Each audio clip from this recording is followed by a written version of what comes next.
வணக்கம். என்னோட பேர் நெல்சன் ஆண்டனி ஜோக்கியம், அற்புடு ரேசு டிவியோட ஃபவுண்டர். இப்போ நீங்கள் பார்த்து கொண்டு இருக்கும் இந்த நிகழ்ச்சியை ஷேர் பண்ணுங்கள் இன்னும் நான் உங்களை ரிக்வெஸ்ட் பண்ணுறேன். அந்த சவுண்ட் என்ற அந்த சொல்லுக்கு ஓசை, சப்தம், முழக்கம், கத்துதல், இறைதல், முணுமுணுத்தல், ஓலமிடுதல் என்று பல வகையாக அதை நாம் பயன்படுத்துகின்றோம். குழலுக்கு ஒரு ஓசை இருக்கின்றது, வீணைக்கு ஒரு ஓசை இருக்கின்றது, நரம்புகளால் இசைக்கப்படுகின்ற கருவிகள் எழுப்புகின்ற ஓசை வேறாகவும், தோலினால் உண்டாகும் ஓசை வேறாகவும், இன்னும் பலவிதமான பண்களை கொண்டு தயாரிக்கப்பட்ட இசை கருவிகளிலிருந்து வருகின்ற ஓசைகள் வெவ்வேறாகவும் இருப்பதைப் போல் மனிதனுக்கு மனிதன் ஓசை மாறுபடுகின்றது, மொழிக்கு மொழி ஓசை மாறுபடுகின்றது. குளிரான பிரதேசங்களிலே வாழ்கின்ற மக்கள் அதிகமாக ஓசையிடுவதில்லை, வாயை அதிகமாக திறந்து பேசுவதில்லை. ஆனால் வெப்பமண்டலத்தில் இருப்பவர்கள் அதிக சப்தம் உண்டாக்குபவர்களாக, வாயை திறந்து பேசுபவர்களாக இருப்பதை பார்க்கின்றோம். மிருகங்கள் கூட தங்களுடைய ஓசையின் மூலமாகத்தான் ஒரு மிருகம் தன்னுடைய இணை மிருகத்திற்கும் தன்னை சேர்ந்தவர்களுக்கும் ஆபத்து வருவதையும் இரை தேடி செல்கின்ற இடங்களையும் சுட்டிக்காட்ட அந்த ஓசைகளை பயன்படுத்துகின்றன. பறவைகளுடைய ஓசைகள் தனியாக இருக்கின்றன. சில பறவைகள் நம்மை விட இன்னும் அதிக இசையோடு அந்த ஓசையை தரும் பொழுது நாம் அந்த இசையில் மயங்குகின்றோம். அதுபோல்தான் பூக்கள் விரியும் பொழுதும் ஓசை இருக்கின்றது என்பதை சொல்கிறார்கள். அதுபோல் ஒவ்வொன்றுக்கும் ஒரு ஓசை இருக்கின்றது. ஆனால் இந்த ஓசையெல்லாம் இன்று மொழியாக மாற்றும் பொழுது அந்த மொழி ஒரு இடத்தை பிடிக்கின்றது. அது தனக்கென்று ஒரு மக்களை ஒன்று சேர்த்து தன்னுடைய வாழ்விலே மகிழ்ச்சியையும் துக்கத்தையும் இன்னும் பிற அனைத்து நிகழ்வுகளையும் பகிர்ந்து கொள்ள அந்த மொழி அவர்களுக்கு பயன்படுகின்றது. நமது இயேசு இவ்வுலகிலே வாழ்ந்த காலத்திலே அராமிக், ஹீப்ரு, இன்னும் லத்தீன் போன்ற மொழிகளிலே ஓலை சுவடிகளை எடுத்து படித்ததாக நாம் பார்க்கின்றோம். அவரும் தன்னுடைய வாழ்விலே தன்னுடைய மக்களோடு உரையாடவும் இறைவனோடு பேசவும் தனித்தனி மொழிகளை அவர் பயன்படுத்தி இருக்கின்றார். அவர் செல்கின்ற இடத்திலே அங்குள்ள மக்களுக்கு ஏற்ற மொழிகளிலே தன்னுடைய அந்த இறை உரையை ஆற்றி மக்களுக்கு நல்வழி காட்டியிருக்கின்றார். இன்று நாம் பார்க்கின்ற மொழிகளிலேயே மிக சிறந்த மொழி என்பது சைலண்ட் என்று சொல்லப்படுகின்ற மௌன மொழி. நாம் மௌனமாக இருக்கின்ற நேரத்திலே இறை பிரசன்னத்தை உணர்கின்றோம். நாம் மௌனமாக இருக்கின்ற நேரத்திலே மன அமைதி கொள்கின்றோம். நாம் மௌனமாக இருக்கும் பொழுது பிறர் நம்மை பார்த்து அவர்கள் ஒரு பெரிய ஒரு மனிதனாக நம்மோடு அவர்கள் பழகுகின்ற ஒரு நல்ல எண்ணத்தை கொடுக்கும் விதமாக நம்முடைய மௌனம் என்றும் நம்மை உயரச் செய்கின்றது. பல நேரங்களில் நாம் வார்த்தைகளை அள்ளி வீசி விடுகின்றோம், வார்த்தைகளை கொட்டி விடுகின்றோம். நம்முடைய ஆதங்கத்தை நம்முடைய வார்த்தைகளால் பிறருக்கு தெரியப்படுத்துகின்றோம். ஆனால் பலர் அப்பேற்பட்டவற்றை விட மௌனமாக நாம் இருக்கின்ற பொழுது நம்முடைய முக பாவனையிலிருந்து நம்முடைய செயல்களிலிருந்து நாம் எந்த சூழ்நிலையில் இருக்கின்றோம், எந்த வேதனையில் இருக்கின்றோம், நம்முடைய விருப்பம் எது என்று தெரிந்து அவர்கள் நம்மை நாடி வந்து நம்மோடு இணைந்து நம்மோடு வாழ்வதை நாம் பார்க்கின்றோம். அதேபோல் நாம் அமைதி சமாதானத்தோடு இருக்கின்ற பொழுது சந்தோஷத்தை நாம் அனுபவிக்க இறைவன் நமக்கு அருள் தருகின்றார். எனவே தான் இறைவன் பல நேரங்களில் தனிமையில் சென்று, வனாந்தரத்திலே சென்று, மலை உச்சியிலே சென்று அவர் தன்னுடைய படைத்த அந்த தகப்பனோடு உரையாடுவதை நாம் பார்க்கின்றோம். எனவே நாம் இந்த கூக்குரலிடுவதையும் சத்தம் போடுவதையும் அல்லது பிறரை நாம் கோபத்தோடு திட்டுவதையும் நாம் எப்பொழுது நம்மிடமிருந்து நிறுத்திக் கொள்கின்றோமோ அப்பொழுது இறைவன் நம் உள்ளத்தில் குடியிருக்கின்றார். அமைதியான உள்ளத்திலே இறைவன் குடிக்கொள்வார். ஆனால் நாம் விவிலியத்தில் பார்க்கின்றோம், நம்முடைய இயேசு சில இடங்களில் சத்தமாக பேசுவதை நாம் பார்க்கின்றோம். அந்த கடல் கொந்தளித்த பொழுது அந்த கடலை அவர் அதட்டுகிறார். தனக்கு சோதனை தந்த அந்த சாத்தானை அவர் வன்மையாக கண்டிக்கின்றார். அதேபோல் அவர் சிலுவையிலே தொங்குகின்ற நேரத்திலே உரத்த குரலில் சப்தமிடுகின்றார், ஏலி ஏலி லாமா சபக்தானி, என் தந்தையே என் தந்தையே ஏன் என்னை கை நெகிழ்ந்தீர் என்று அவர் உரக்க கூவி தலை சாய்த்து உயிர்விடுவதாக விவிலியம் கூறுகின்றது. நாம் எப்பொழுதெல்லாம் சத்தம் போடுவோம் என்று நாம் பார்க்கின்ற பொழுது, எப்பொழுது நாம் நம்மையே காத்து கொள்ள முடியாத நிலைக்கு தள்ளப்படுகின்றோமோ, எப்பொழுது நமது மனதிலே பயம் குடிக்கொள்கின்றதோ, அல்லது எப்பொழுது நாம் தனிமையில் இருக்கின்றோம் என்ற அச்சத்தில் நாம் இருக்கும் பொழுது நம்மை அறியாமல் நாம் ஓலமிடுவோம், சப்தமிடுவோம், கூக்குரலிடுவோம். இவ்வாறு தான் ஆண்டவரும் அந்த சிலுவையிலே தொங்குகின்ற பொழுது பிதாவை அவரால் காண முடியவில்லை. உலக மனிதர்களின் பாவங்கள் அவர் தலைமேல் சூழ்ந்த பொழுது பிதாவுக்கும் அவருக்கும் உள்ள தொடர்பு அற்று நிலையிலே ஒரு இருள் சூழ்ந்த நேரத்திலே அவர் பிதாவை நோக்கி, பிதாவே பிதாவே ஏன் என்னை கை நெகிழ்ந்தீர் என்று கூக்குரலிடுகின்றார். இப்பொழுது நாமும் நம்முடைய இறைவன் எவ்வாறு இறைவனை அழைத்தாரோ அதுபோல் நாமும் இறைவனை கூக்குரலிட்டு அழைக்கின்ற ஒரு நல்லதொரு தருணத்தில் இருக்கின்றோம். ஏனென்றால் இன்று நாம் அனைவராலும் கைவிடப்பட்ட நிலையில் வாழ்ந்து கொண்டிருக்கின்றோம். கொரோனா என்ற அந்த நோய் வந்த பொழுது நமக்கென்று இருந்த உற்றார் உறவினர்கள் நம்மை பற்றி கவலைப்படவில்லை. நம்மோடு இருந்த நம்முடைய குழந்தைகள் கூட தனிமையில் நம்மை விட்டு அகன்று சென்று விட்டன. கணவன் மனைவிக்கு உதவ முடியவில்லை, மனைவி கணவனுக்கு உதவ முடியவில்லை. அந்த எங்கு பார்த்தாலும் மரண ஓலம், ஆங்காங்கே இறப்புகள், மக்கள் அனாதைகளாக மாண்டார்கள். அவர்களை துணியில் சுற்றி யாருக்கும் தெரியாமல் எங்கெங்கோ கொண்டு சென்று அவர்களை அடக்கம் செய்தார்கள், தீ வைத்து அவர்களை கொளுத்தினார்கள், அல்லது குப்பைகளிலே தூக்கி போட்டதாகவும் நாம் செய்தித்தாளில் பார்க்கின்றோம்.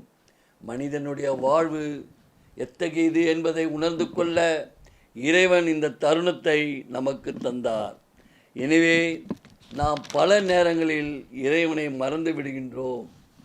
அன்று இறைவாக்கினர் ஏசாயா இயேசுவின் குணநலங்களை சொல்லும் பொழுது மத்தேயு 12 இறைவசனம் 18 முதல் 21 முடிய அவர் சொல்லுகின்ற பொழுது, இதோ என் ஊழியர், இவர் நான் தேர்ந்து கொண்டவர், இவரே என் அன்பர், இவரால் என் நெஞ்சம் பூரிப்படைகின்றது, இவருள் என் ஆவி தங்கும்படி செய்தேன், இவர் மக்கள் இனங்களுக்கு நீதியை அறிவிப்பார், இவர் சண்டை சச்சரவு செய்ய மாட்டார், கூக்குரலிட மாட்டார், தம் குரலை தெருவில் எழுப்பவும் மாட்டார், நீதியை வெற்றி பெற செய்யும் வரை நெறிந்த நாணலை முறியார், புகையும் திரையை அணையார். எல்லா மக்களினங்களும் இவர் பெயரில் நம்பிக்கை கொள்வர். ஆம், இயேசுவின் குணநலன்கள் எவ்வாறு இருக்க போகின்றது என்பதை அவர் பிறப்பதற்கு பல நூறு ஆண்டுகளுக்கு முன்பேயே ஏசாயா என்ற தீர்க்கதரிசி இவ்வாறாக கூறுகிறார். ஆனால் இயேசு உயிர் விடுகின்ற அந்த சூழலை நாம் பார்க்கின்ற பொழுது நண்பகல் 12 மணி முதல் பிற்பகல் 3 மணி வரை நாடு முழுவதும் இருள் உண்டாயிற்று. 3 மணி அளவில் இயேசு ஏலி ஏலி லேமா சபக்தானி, அதாவது என் இறைவா என் இறைவா ஏன் என்னை கைவிட்டீர் என்று உரத்த குரலில் கத்தினார் என்று கூறுகின்றது. ஆம், இயேசு நமக்காக சிலுவை சாவை மட்டும் ஏற்றுக்கொள்ளவில்லை, நம் பாவங்களையும் சுமந்து கொண்டார். எனவே தான் அவருக்கும் பிதாவுக்கும் இடையே உள்ள தொடர்பு அற்று போயிற்று. இயேசுவுக்கே அந்த நிலை என்றால் பாவம் செய்கின்ற நமக்கு எந்த நிலை? நாம் இறக்கும் பொழுது நாம் எவ்வாறு பிதாவை காண முடியும்? இயேசுவாலேயே பிதாவை காண முடியாவிட்டால் பாவிகளாகிய நம் கண்களுக்கு எவ்வாறு பிதா தெரிவார்? எவ்வாறு அந்த விண்ணகத்திற்கு நாம் செல்வோம்? நாம் மனம் மாற இயேசு அழைக்கிறார். எனவே தான் இயேசு இறந்த அந்த நேரத்திலே திருக்கோவிலின் திரை மேலிருந்து கீழ் வரை இரண்டாக கிழிந்தது என்று கூறுகிறார்கள். நம்முடைய ஆதி தகப்பன் ஆதி தாய் செய்த பாவம் முதல் இன்று வரை செய்த அந்த பாவத்தின் திரை இயேசுவையும் மூவொரு தெய்வத்தையும் பிதாவையும் நம்மிடமிருந்து பிரித்து நம்மை அவரிடமிருந்து காண முடியாத விதத்திலே இருந்த அந்த திரை, அவருக்கும் நமக்கும் தொடர்பற்ற நிலையில் நடுவிலே தொங்கிய திரை மேலிருந்து கீழாக கிழிந்து அந்த பாதையை அவர் திறக்கின்றார். எனவே நாமும் விண்ணகம் செல்ல முடியும்.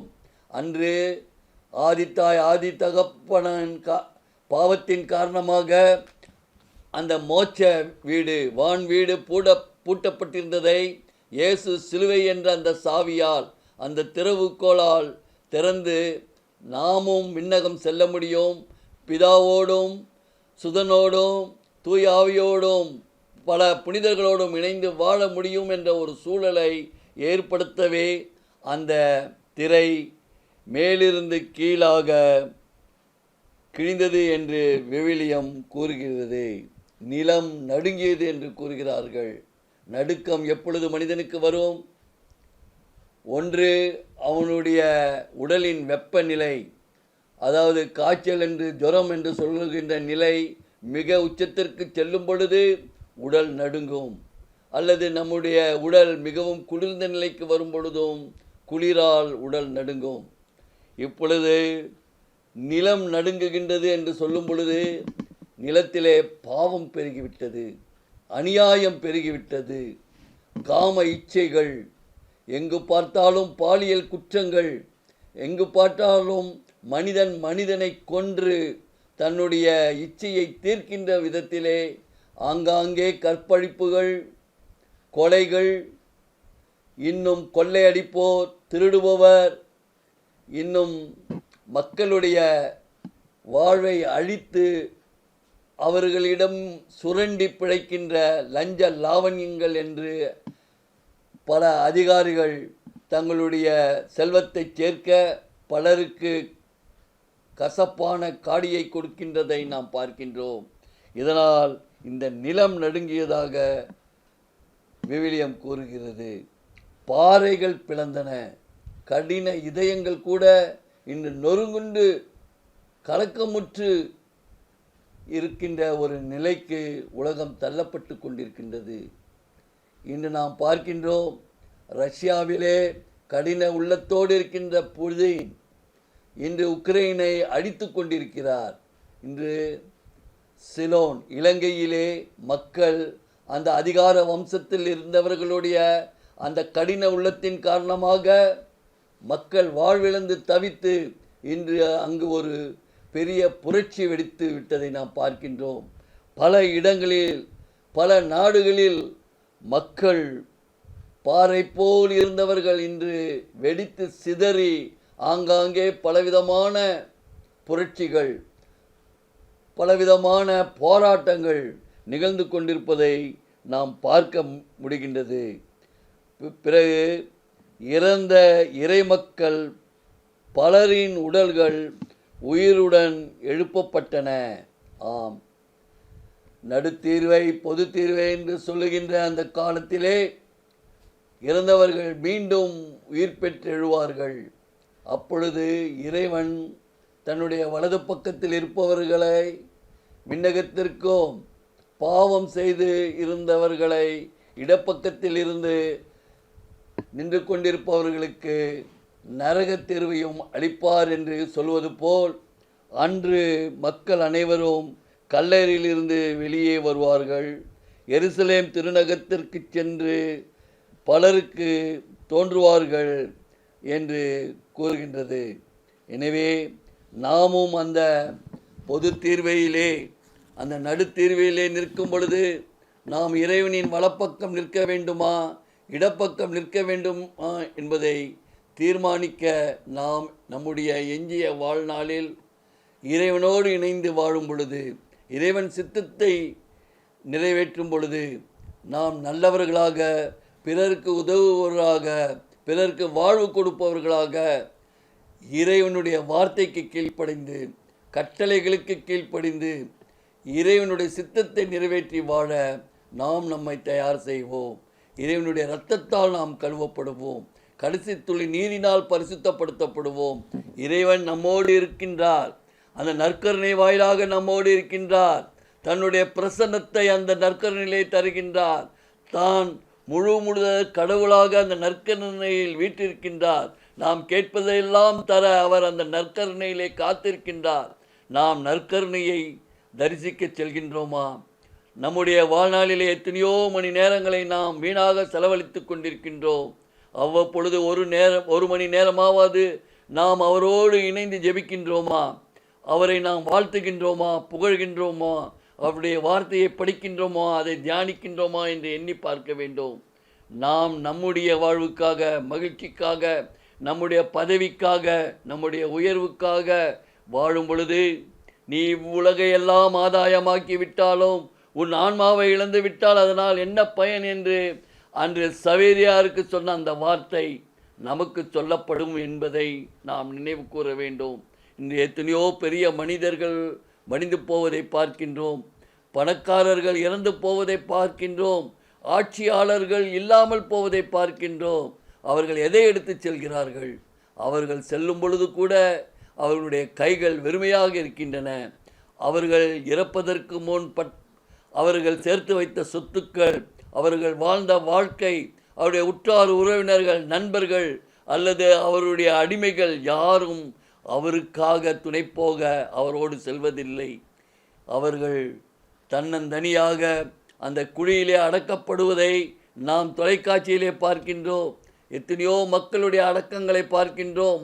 மனிதர்களாக வாழ்ந்தவர்கள், மேதைகளாக வாழ்ந்தவர்கள், பிறருக்கு முன் தங்களுடைய குரல் மூலமாக, நடிப்பின் மூலமாக, தங்களுடைய திறமையின் மூலமாக அல்லது தங்களுக்கு இருக்கின்ற பலத்தின் மூலமாக இந்த உலகையே தன்னை பார்க்க வைத்தவர்கள் கண்மூடி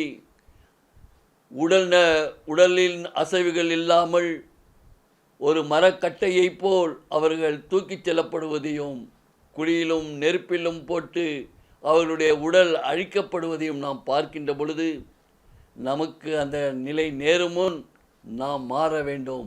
எனவேதான் இறைவன் சத்தம் இடுகிறார். ஏலி ஏலி லாமா சபக்தானே என்று சொன்னது அவருக்காக அல்ல, நமக்காக.